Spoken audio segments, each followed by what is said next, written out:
Bonjour chers auditeurs, je vous souhaite la bienvenue sur IDFM pour votre émission Les Passages, entendez-le comme vous le voulez, votre rendez-vous mensuel santé et sérénité. Nous traitons tous les premiers lundis de chaque mois à 13h de sujets inspirants qui se proposent de nous éclairer sur notre conscience à être à soi et au monde. Je m'appelle Céline Dupuis. Je suis depuis des années passionnée par la conscience d'être, par le souffle et, comme se plaît à le dire mon invité, par ce qui est à l'action en nous à travers ce que nous vivons. Mon invitée est artiste, thérapeute et podcasteuse. Nous sommes toutes deux sur la voie du dépouillement personnel plus que sur le développement personnel. C'est tout un processus à la fois intérieur et extérieur. Ce chemin de transformation est une voie d'autonomie physique, psychique et émotionnelle. C'est aussi la conscience du collectif, de la qualité de notre rapport aux autres et au monde. En quête de recouvrer sa souveraineté d'être, mon invitée a, avec son loup, comme elle aime à l'appeler, quitté la Seine-et-Marne en août 2020 pour la Corrèze. Elle va nous raconter cette aventure, sa voie de l'autonomie. J'accueille aujourd'hui Angéline Leroux. Bonjour Angéline. Bonjour Céline. Comment vas-tu ? Écoute, ça va très bien et je suis très heureuse de faire cette émission avec toi et je te remercie beaucoup de m'avoir invitée pour parler de ce sujet que je trouve absolument passionnant. Mais c'est une très grande joie pour nous de t'entendre raconter cette aventure extraordinaire. Alors, peux-tu nous en dire plus ? Qu'est-ce qui s'est passé ? Comment ça s'est passé ? Qu'est-ce que tu vis ? Alors en fait, comme la plupart des personnes en France, en tout cas, voilà, on travaille, on gagne de l'argent. Avec cet argent, la plupart des gens ont des crédits pour financer leur habitat. Chaque mois, on paye des factures, on rembourse une partie du crédit. Et puis, inlassablement, tous les jours, on fait ça, en fait. Et puis, Lou et moi, en fait, on avait ce désir profond d'autonomie, c'est-à-dire de pouvoir faire les choses par nous-mêmes et surtout de sortir de cette boucle infernale qui fait qu'on bosse on bosse pour gagner de l'argent et on a de l'argent pour rembourser des crédits et pour payer des factures inlassablement. On avait envie, en fait, de sortir de ce système-là et de trouver une autre façon de vivre, d'améliorer notre qualité de vie et surtout d'être vraiment connecté aux éléments, d'être vraiment connecté à la nature. Donc en fait, on a fait le choix donc on était en location et on a fait le choix d'arrêter cette location, de trouver un grand terrain, le plus possible donc dans la nature, dans la campagne. Et donc on a trouvé ce terrain.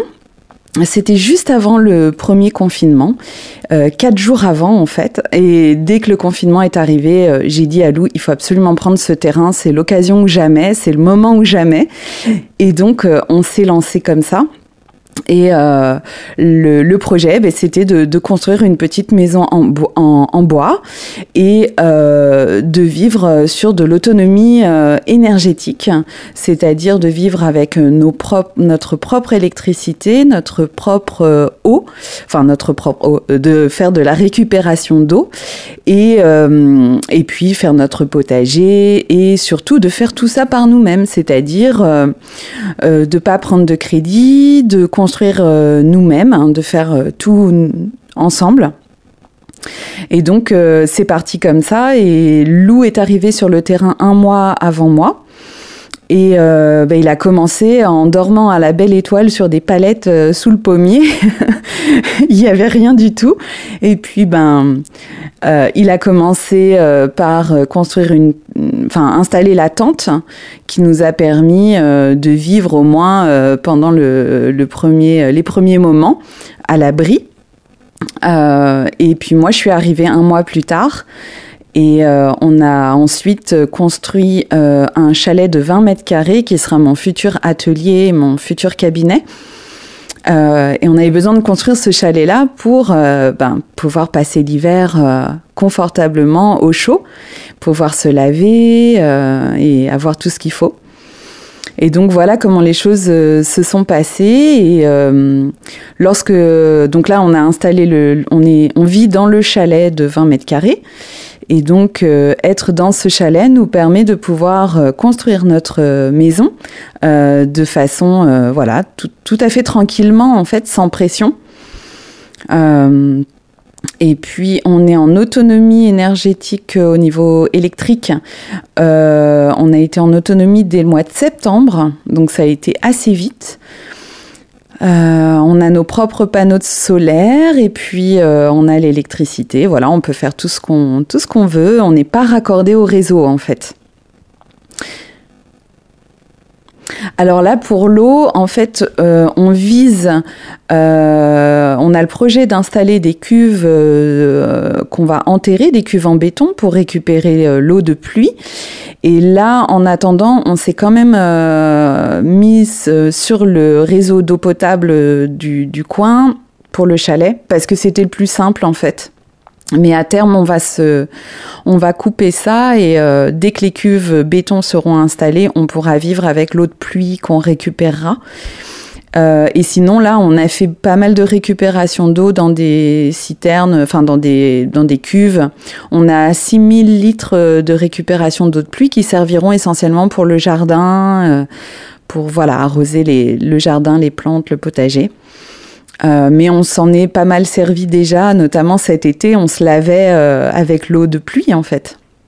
On se lavait à la casserole en récupérant l'eau de pluie, tout simplement. C'est extraordinaire parce que nous, on se connaît, Angéline, depuis notre voyage en Égypte avec Grégory Moutambo, c'était en 2018, je crois. Ouais. Et je te vois toute pimpante, toute coquette. Et là, tu nous dis, on se lave avec l'eau de pluie. Ouais. Chose que, en fait, on a pris l'habitude de se laver à la casserole à partir de l'eau de la cuve. Et c'était un tel bonheur de se laver avec l'eau qu'on récupère. Du coup, ça change complètement notre rapport aux éléments. Parce que quand il pleut, nous, on se dit, chouette, nos cuves vont se remplir. Et puis, c'est un tout autre rapport, en fait, quand on prend de l'eau, on fait attention, on fait un peu plus attention. Ça nous met vraiment dans un autre rapport au monde, un autre rapport aux éléments. Et en fait, on s'est tellement habitué à se laver à l'eau froide, que du coup, quand on a eu l'eau chaude dans le chalet, on a continué à se laver à l'eau froide, même avec l'eau qu'on a dans le chalet, en fait. Parce qu'en fait, c'est tellement agréable, ça nous détend tellement, on est tellement bien après qu'on a conservé cette habitude. Et on sait que ça renforce le système immunitaire, etc. Mais nous, on adore se laver dehors. Bon, là, il fait un peu frais pour se laver dehors, mais... on a vraiment pris goût à ça, en fait. Oui, c'est vrai que ça frictionne la chair, ça fait du bien. Voilà, c'est ça. Et au niveau du jardin, il n'est pas encore, j'imagine, suffisamment abondant pour vous nourrir. Non, là, c'est vrai qu'on a planté... en fait, le terrain était vierge, donc il n'y avait que quelques arbres. Sur une partie du terrain, il y a un bois, mais sur le terrain constructible, qui était un champ, en fait, il n'y avait pas d'arbres. Il n'y avait que 2 noyers et un pommier, donc on a acheté beaucoup d'arbres fruitiers et on a beaucoup planté. Donc là, pour l'hiver, ils prennent racine. On a acheté une serre de 18 mètres carrés. Et là, on a fait les bacs dans la serre, on a mis le compost, on a commencé à faire des plantations. On a aussi, sur le terrain, on a planté quelques trucs ici et là. Voilà, on a lancé, en fait. Tout ça est lancé. Pour l'instant, en effet, on ne peut pas vivre de ce qu'on a planté encore. Faut laisser à toutes les plantes le temps de se développer. Et puis, bon, là, c'est pas la saison, en fait. Bien sûr. Bien, on va faire une première pause musicale, si tu le veux bien, Angie. Et puis ensuite, on ira plus loin parce que je sais que cette autonomie dans la matière te vient d'une autonomie de l'esprit, de la psyché. Ouais. On ira plus loin. On n'a pas su s'arrêter dans la technologie, dans la consommation. on a usé de notre pouvoir et on pense que ça peut continuer comme ça éternellement avec ces grandes différences sociales, la croissance permanente. C'est une transgression du pouvoir que de ne pas savoir s'arrêter. Alors, Angéline, avec son loup, a décidé une autonomie, une maison autonome. Mais je sais que cette autonomie, Angie, tu me dis si c'est pas ça, mais je sais que ça vient d'abord d'une autonomie de l'esprit. Est-ce que tu peux nous en dire plus, s'il te plaît ? Alors en fait, mon point de vue là-dessus, c'est que nous avons besoin, je pense sur le plan collectif, de prendre beaucoup plus conscience de notre responsabilité individuelle à tous les niveaux. Et en fait, pour moi, la magie de la vie, c'est que à chaque fois que nous agissons, nous vivons les conséquences de nos choix, de nos actes. Et c'est grâce au fait que nous vivons les conséquences de nos choix et de nos actes qu'on peut corriger nos actions. C'est le feedback de la vie qui nous permet de corriger nos actions. Alors là, on vit une époque assez singulière parce que on se rend compte, comme tu le disais très bien dans cette introduction, que il y a énormément d'inégalités, que il y a un impact écologique absolument énorme de notre manière de vivre. Et donc, il est pour moi nécessaire, il est grand temps en fait, que nous remettions en question notre rapport à la vie, notre rapport au monde, notre rapport en fait à ce que l'on souhaite vivre, à comment on veut vivre. Et je pense que c'est le moment le plus propice en ce moment, notamment avec tout ce qui se passe là au niveau du Covid, etc. Sur le plan financier aussi, sur le plan de l'écologie, c'est le moment le plus propice pour justement remettre en question le schéma dans lequel on a été habitué à vivre. Et donc ça vient vraiment d'une posture intérieure qui est d'assumer, déjà d'avoir conscience des choix que l'on fait, des actes que l'on pose, et puis en plus, et derrière ça, d'assumer les conséquences de ces choix-là. Et surtout de se rendre compte qu'on ne peut pas vivre seul. On est des êtres sociaux et donc on vit dans un environnement, on vit au milieu des autres et donc nos choix, nos actes, ce que l'on va dire, ce que l'on va penser, ce que l'on va faire impacte le reste du monde. Ma façon de vivre ici en France impacte les Africains, impacte l'Alaska, impacte voilà. Donc c'est avoir la conscience que moi, petit être sur cette planète, tout ce que je fais, tout ce que je suis impacte mon environnement et impacte les autres. Et la question, c'est comment, qu'est-ce que je vais faire, comment je vais penser, qu'est-ce que je vais être pour diffuser de l'harmonie et arrêter de détruire.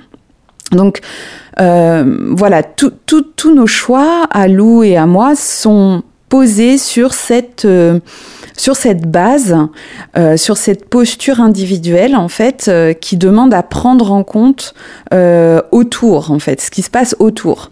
Et voilà, enfin, je le résumerai comme ça. Mais je te suis complètement. Nous sommes à un carrefour important aujourd'hui. Le monde change d'une façon dont nous ne sommes pas habitués et que nous n'avons jamais vu. Et c'est vrai que pour cela, nous devons abandonner l'histoire ancienne de la séparation, de la compétition, du conflit et de la lutte. Exactement. Et justement, dans cette liberté, cette nouvelle liberté d'être, tu sens que le pouvoir que l'on peut avoir sur l'autre est diminué finalement. Plus toi tu accèdes à cette autonomie, à cette liberté intérieure et donc extérieure, et plus tu vois que la prise de pouvoir sur toi ou sur les autres baisse, non ? La société ne peut plus prendre de pouvoir sur toi. Voilà, en fait, on a été tellement habitués, on vit dans une société pyramidale, construite sur la pyramide, où chacun délègue son pouvoir sur la ligne au-dessous de lui, et fait ce que la ligne au-dessus lui ordonne de faire. Donc, ça vaut pour les enfants qui font ce que les parents veulent, ça vaut pour l'adulte qui fait ce que son patron veut qu'il fasse, ça vaut aussi pour l'État, toutes les personnes qui s'en remettent à l'État. Et donc, à tous les niveaux, en fait, on délègue tout le temps notre pouvoir. Donc, il y a un moment où, selon moi, il est vraiment capital de retrouver, recouvrer ce pouvoir intérieur et d'en assumer, d'assumer ce que c'est, en fait. Et donc, de ne plus donner de pouvoir à l'extérieur, mais de prendre conscience que à chaque instant, j'ai le pouvoir. J'ai le pouvoir de choisir. J'ai le pouvoir, à chaque instant. Donc, quand j'entends des gens qui disent « on n'a pas le choix », ça me fait bondir à chaque fois parce que c'est pas vrai, en fait. On a toujours le choix, mais on a le choix entre deux voies dont les conséquences ne nous arrangent pas toujours. Et donc, ce que j'ai remarqué, c'est qu'on a été habitué à opter pour de la facilité, pour ce qui est confortable. Sauf que le confort, moi j'ai remarqué que ça nous anesthésie, ça peut même nous emprisonner complètement. Et donc, le choix pour nous, ça a été de nous délester, en fait, de beaucoup de choses. Moi, j'ai donné plus de la moitié de mes affaires. Ça veut dire abandonner beaucoup de choses, beaucoup de possessions en fait qui finissent par nous posséder parce que il faut assurer, il faut prendre des assurances, donc c'est encore de l'argent qu'on donne, etc., etc. Et donc on a réduit en fait à l'essentiel. L'essentiel, c'est-à-dire à ce dont j'ai vraiment besoin pour vivre en fait. Donc voilà, on a réduit l'essentiel. Et puis l'essentiel est différent pour chaque personne. L'essentiel pour moi n'est peut-être pas l'essentiel pour toi, c'est pas le même. Mais chaque individu doit retrouver, selon moi, selon son référentiel intérieur, quel est son essentiel. Pour certaines personnes, ça va être peut-être la famille, ça va être ça le plus important. Mais par contre, je sais pas, les activités artistiques n'ont aucune importance. Alors que pour moi, dans ma vie, les activités artistiques sont très importantes. Donc, je vais consacrer de la place à ça. Tu vois ? Donc, l'essentiel, il est différent pour chacun. Mais voilà, moi j'ai revu en fait à partir de tous les domaines de ma vie, j'ai reposé mon essentiel à tous les niveaux. Et un ami me titillait sur ce sujet l'autre jour et me disait, mais tu sais, quand on est dans une grande précarité, parfois, souvent même, c'est je suis ce que je consomme qui va être rassurant et je suis ce que je fais. Or, moi, de ce que j'entends dans ton discours, c'est que tu fais ce que tu es. Je fais ce que je suis. C'est un autre paradigme. En fait, le point de départ, c'est l'être. Et à partir de l'être, à partir de ce que je sens, de mes valeurs, de ce qui est important pour moi, de ce que je souhaite, de ce que je ne souhaite pas, je vais faire des choix. Donc, mon identité, elle est posée sur l'être. Elle n'est pas posée sur mes possessions. Elle n'est pas posée sur ce que je fais. Elle est posée d'emblée, en fait. Et à partir de ce que je suis, eh bien, je fais. Donc, nous, par exemple, on considère que bosser 8 heures par jour, c'est inconcevable pour nous. Nous, on pense que l'idéal, c'est de travailler 4 heures à peu près par jour, c'est-à-dire de donner 4 heures de notre temps au collectif, de faire une activité donc en direction des autres, quel que soit le métier en fait, ça peut être tout et n'importe quoi, mais que 4 heures suffisent et que le reste du temps, nous devons le consacrer à notre bien-être, c'est-à-dire à de l'activité physique et sportive, à cultiver sa sérénité, à cultiver son bien-être. Donc à prendre le temps d'être en contact avec les autres, à être en contact avec soi-même, à être en contact avec la nature. Tu vois, c'est... Voilà, nous, on le pose comme ça. Après, je dis pas que c'est comme ça qu'il faudrait faire pour tout le monde. Je dis simplement que nous, on fait ça par rapport à ce qu'on estime être l'essentiel pour nous. On va y revenir vraiment parce que nous allons faire à nouveau une pause musicale pour prendre peut-être aussi le temps de se poser la question de qui nous sommes et revenir ensuite sur qu'est-ce qui nous rend vraiment heureux, sur la voie de l'autonomie. Angie, tu nous parlais de la qualité de vie. Alors j'ai envie de citer Mark Twain. On n'a pas le temps, la vie est si brève.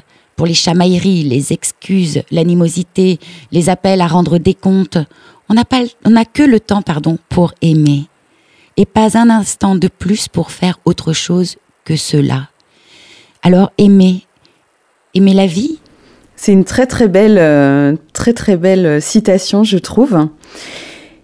Et oui, aimer, en effet, aimer. Est-ce que chaque jour que je passe, est-ce que je suis heureuse de ma journée? Est-ce que je me suis sentie nourrie par cette journée? Est-ce que j'ai eu des relations de qualité avec les autres? Est-ce que j'ai eu une relation de qualité avec moi-même? Est-ce que je me suis épanouie? Est-ce que j'ai appris quelque chose dans cette journée? En fait, toutes ces questions-là, tu vois, on a mis au centre, en fait, notre qualité de vie, tu vois, et on accorde beaucoup d'importance à toutes ces choses-là, en fait. L'important n'est pas de gagner de l'argent. L'argent, c'est un moyen pour vivre. Ce n'est pas un but à atteindre. Tout comme d'avoir une super haute place dans une entreprise. Pour nous, ça n'est pas de cette manière qu'on s'accomplit véritablement. Ce qui nous permet de vivre bien, c'est la qualité de ce que l'on vit quotidiennement, c'est-à-dire à quoi on passe notre temps, à quoi on met de l'énergie. Donc oui, cette phrase-là, elle me parle beaucoup, en fait. Mais je ne sais pas si tu connais cette étude d'Harvard. C'est la plus longue étude sur la vie adulte jamais réalisée pendant 75 ans sur 724 hommes. Et en fait, quand ils étaient encore adolescents, on leur demandait « Mais qu'est-ce que tu voudrais pour toi, pour plus tard ?» Et beaucoup répondaient « Je voudrais être riche. Je voudrais être célèbre. » Et tu vois, on entend tout de suite le côté Hollywood. Et puis, travailler plus pour gagner plus. Est-ce que ça laisse la place à la contemplation? En tout cas, après ces 75 ans d'études, il s'avère que les bonnes relations entre nous rendent plus heureux et en meilleure santé. Les connexions sociales sont très importantes. La solitude non choisie tue. Et c'est la qualité des relations qui compte et pas la quantité des relations. Et ces bonnes relations protègent aussi notre cerveau. Ouais. Très intéressant, hein. Très très intéressant cette étude. Je ne la connaissais pas, hein, mais tu me l'as fait découvrir. Mais elle corrobore ce que moi je ressens au quotidien, en fait. C'est-à-dire que on vit dans un petit hameau où on est 1, 2, 3, 4, 5. On est donc 5 foyers. Et en fait, dans ce hameau, chacun vit chez soi, bien sûr, mais nous sommes très solidaires. Donc, nous nous aidons tout le temps. Il y a beaucoup d'entraide. On se voit les uns les autres. On prend le temps d'être ensemble. On prend un petit café. Et puis, ça vaut aussi quand le facteur ramène le courrier. On l'invite à boire un petit café. On parle, même si c'est que de la pluie et du beau temps. On prend le temps, en fait, de se connecter, de se mettre en lien avec les autres. Et puis dans ce hameau, la particularité, c'est que il y a une abondance incroyable parce que ça nous est arrivé énormément de fois de rentrer à la maison après une balade et de trouver devant notre porte un cajot avec des légumes dedans et sans même savoir qui nous les avait apportés. Et en fait, ça se passe comme ça ici, c'est que tout ce que nous avons, nous le partageons. Donc ça peut être donner un coup de main, ça peut être nous on n'achète jamais les œufs parce que nos voisins, nos voisines ont toujours des œufs à nous donner. Donc il y a beaucoup de solidarité, beaucoup d'entraide et on prend conscience que tout seul on n'est rien en fait et que on est interdépendant. Donc ça pour moi c'est très important et également le fait de se mettre en lien donc avec les autres, ok, et de se mettre en lien avec soi et de se mettre en lien avec tout ce qui nous entoure. Ça veut dire avoir un rapport singulier et nourrissant dans tous les gestes du quotidien. Par exemple, je vous donne un exemple concret, moi j'adore le café et j'ai pas de cafetière électrique là à capsule.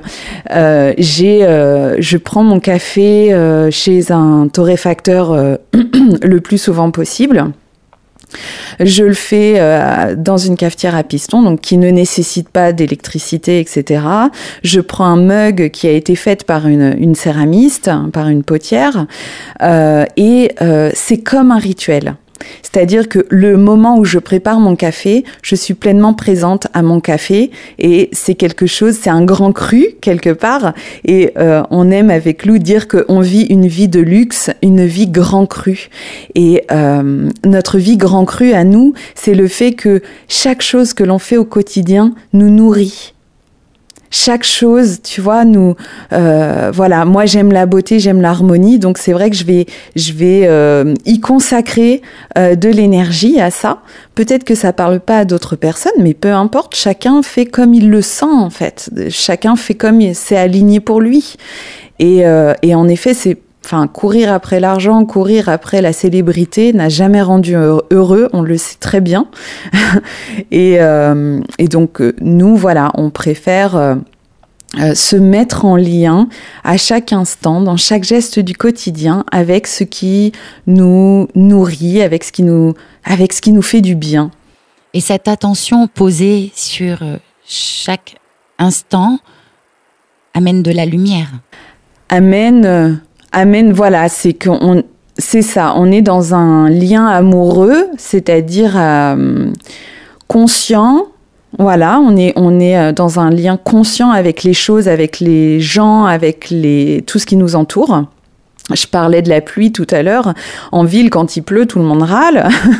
Ici, quand il pleut, comme je le disais tout à l'heure, on est content parce qu'on sait que les cuves, elles se remplissent et donc que c'est tout un cycle, en fait. Donc, on est dans une espèce de remerciement quelque part à tout ce qui se passe autour de nous, tu vois. Et tu remets complètement en question toutes les études de Darwin qui nous apprend que la compétition, le conflit, la lutte et la rareté sont les fondements de l'existence. La nature est basée sur un modèle de coopération, c'est ce que nous dit la nouvelle science. Tout à fait, coopération, tout est cyclique aussi, ça veut dire que, par exemple, nous, on a fait le choix de prendre des toilettes sèches parce qu'on trouve complètement aberrant, en fait, d'aller uriner dans de l'eau potable qui ensuite va être traitée. Voilà, c'est tout un système, en fait, qui nous paraît complètement absurde et qui brise les cycles naturels de la vie, en fait. Donc, on a choisi, en fait, de vivre dans une forme de simplicité. Et pour moi, la simplicité, c'est remettre du sens, de la beauté, de remettre de la conscience aussi sur chaque chose du quotidien. Et donc, par exemple, le matin, nous, on se réveille parce qu'on est plus fatigué. On ne se réveille pas parce que le réveil sonne. On se réveille parce que le soleil nous réveille, parce que le chant des oiseaux nous réveille, parce qu'on est assez reposé. Donc en fait, on se met en lien avec nos rythmes internes, on est en lien avec les rythmes naturels et tout ça est cyclique. Donc l'été, on a beaucoup plus d'énergie, on fait beaucoup de choses et puis l'hiver, on est beaucoup plus replié, on est beaucoup plus intériorisé, on est beaucoup plus à l'intérieur du chalet.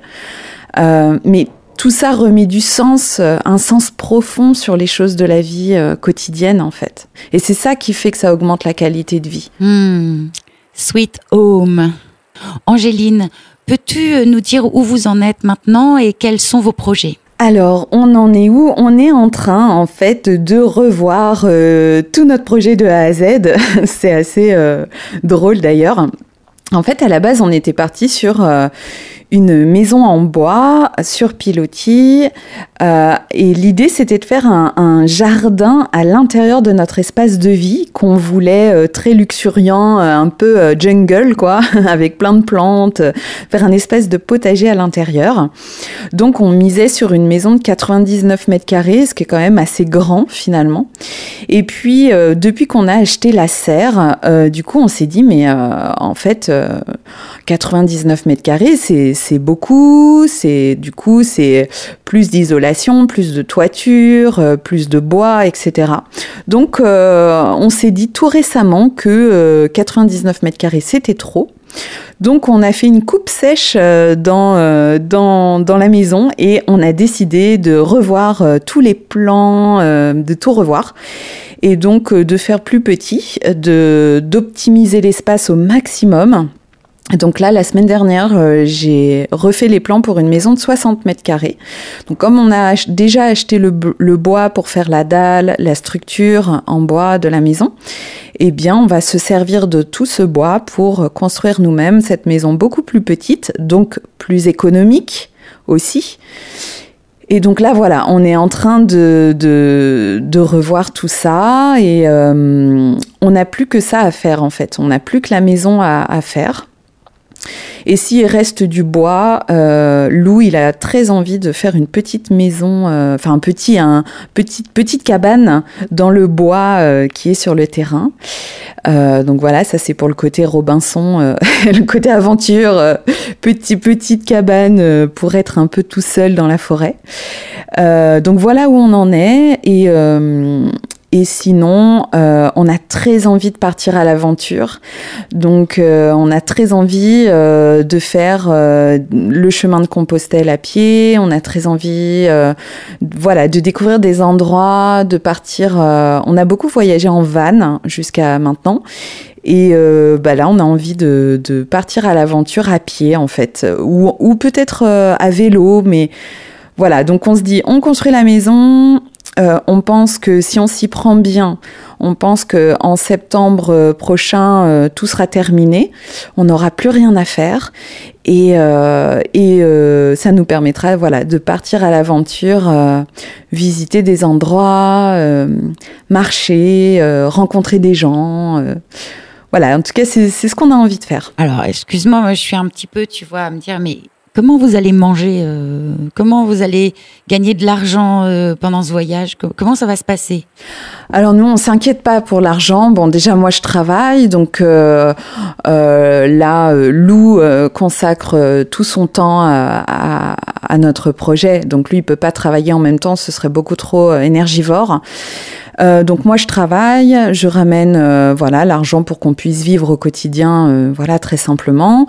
C'est vrai qu'on a fait des coupes sèches aussi sur toutes les factures qu'on pouvait payer. Donc là on paye pas beaucoup de factures finalement. On a fait beaucoup à partir de nos économies personnelles. Donc, ce qu'on fait, c'est qu'on consacre ce que je gagne, pour payer le peu de factures qu'on paye et payer notre nourriture, tout simplement, payer un peu le gasoil dans la voiture. Et puis pour le reste, on verra. En fait, on vit beaucoup au jour le jour. On prévoit à moyen terme, mais on fait pas beaucoup de projections à long terme parce qu'on sait que tout change toujours. Et donc, on est plutôt dans l'adaptation. On voit au jour le jour. Là, la preuve, on avait un projet, puis là, on est en train de tout reconsidérer parce que, au fur et à mesure qu'on avance, on fait au feeling. Et donc, on pense que cette adaptabilité, cette souplesse, c'est très, très important. Ça nous permet de nous adapter à notre environnement jour après jour, en fait. Mais oui, ça ne sert à rien de s'accrocher à quoi que ce soit, puisque de toute façon, tout est changement, tout est mouvement en permanence. Voilà, donc on suit le mouvement, on s'adapte, on trouve de nouvelles idées, on avance comme ça, tranquillement, mais sûrement. Et les ressources arrivent par elles-mêmes. Voilà, de toute façon, on se dit, quoi qu'il arrive, si la France est vendue aux Chinois, par exemple, ce qu'on pense qu'il pourrait arriver, avec toutes les faillites et tout ça, on se dit, bon, les entreprises vont être vendues pour une bouchée de pain à tous les acheteurs potentiels étrangers. On se dit, bon, et même si la France, elle est vendue à qui sais-je, que je sais pas à qui, mais on se dit, nous, on est toujours vivants, on peut toujours construire avec 3 bouts de bois de quoi s'abriter, on aura toujours à manger, on s'intéresse beaucoup aux plantes sauvages, par exemple. En fait, l'abondance, elle est partout si on veut bien la voir. Et donc, voilà, on s'inquiète pas outre mesure. On fait confiance. Je vais paraphraser Gandhi parce que j'ai pas la phrase sous les yeux, mais il disait qu'il y avait de la ressource pour tous, mais pas pour le désir de possession de chacun. Exactement. C'est exactement ça. Donc l'idée, c'est vraiment de partager, quoi. Moi, je pense que nos auditeurs vont avoir très envie d'aller écouter tes podcasts. Alors, comment font-ils pour aller t'écouter Alors, j'ai fait un Instagram sur notre projet qui permet de suivre l'évolution de notre construction, du terrain, tout ce qu'on fait, etc. Donc, le compte, c'est autoconstruction autonome, autoconstruction _autonome. Donc, underscore, c'est le tiré du bas. La photo de profil, c'est notre petit chalet actuel. Donc ça, c'est pour le projet. Ensuite, il y a le journal d'une thérapeute. Ça, c'est le podcast que j'anime. Donc là, c'est plutôt sur la connaissance de soi. Avec ce podcast, en fait, je relate en fait des expériences des gens qui viennent me consulter, donc leur résilience finalement. Donc c'est des cas concrets, etc. Je parle de connaissance de soi, des différents thèmes de la vie intérieure. Et puis au niveau artistique aussi, il y a mon site angelineleroux.com. Donc ça, c'est pour tout ce que je fais au niveau artistique. Voilà, il y a les trois casquettes en fait, on va dire. Et si certaines personnes souhaitent faire leur thérapie avec toi, alors ils vont sur angeline-leroux.com. Ils vont, voilà, c'est le site que j'ai consacré à mon approche thérapeutique. Oui, puisque tu fais des consultations individuelles en présentiel, mais aussi par Skype, je crois. Alors là, en présentiel, j'ai arrêté puisque je n'ai pas encore tout mon... En fait, le chalet dans lequel on vit actuellement, ce sera mon futur cabinet. Donc pour l'instant, je peux pas accueillir en présentiel. Par contre, je continue les consultations par Internet avec Skype. Voilà. 1000 merci Angéline Leroux, notre invitée aujourd'hui, et je vous donne rendez-vous le lundi 1er mars à 13h pour un nouveau volet de votre émission Les Passages. Entendez-le comme vous le voulez. Merci chers auditeurs, merci Angéline, merci Francky qui est aux manettes aujourd'hui. Merci beaucoup Céline de m'avoir invitée, merci pour cet échange. Quelle joie, à tout bientôt. Au revoir. Au revoir.